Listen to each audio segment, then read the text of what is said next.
Ayan, natapos na. Na-renew ko na. Next year ulit. Magandang tanghali po sa ating lahat.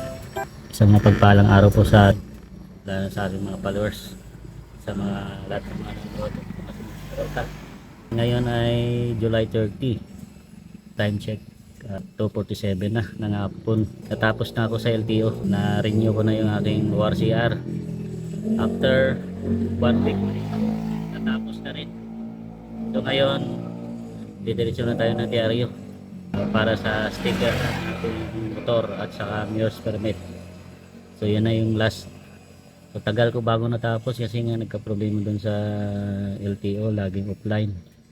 Tapos yung ORCR ko kasi kailangan ilipat sa for hire, kaya kailangan pa i-encode sa system nila, nagbago ng system kaso laging offline, kaya pabalik-balik ako doon para matapos na. Diretso na tayong diaryo. Yan, nandito na tayo sa diaryo. Bali kukunti lang nakapila. Pasa natin yung papel natin.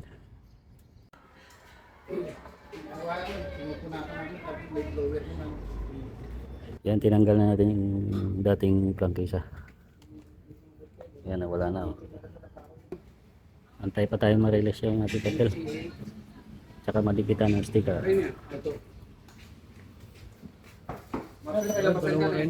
Noel po. Dalawa rin ang driver nito? Opo, dalawa. Kami dalawa. Ina-edit ko.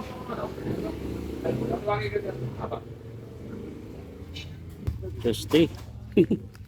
Coding ko Tuesday.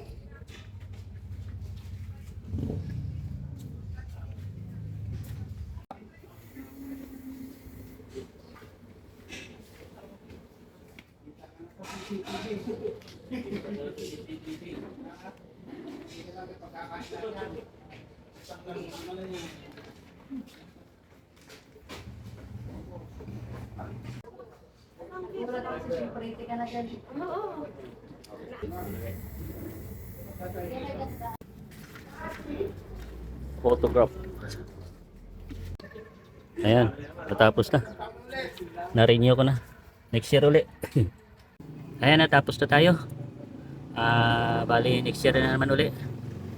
Pa-xerox ko na lang yung ORCR para meron tayong kopya, para kung may checkpoint man o operation ng LTO kopya, may mapapakita tayong naka-renew tayo ng prangkisa at saka ORCR.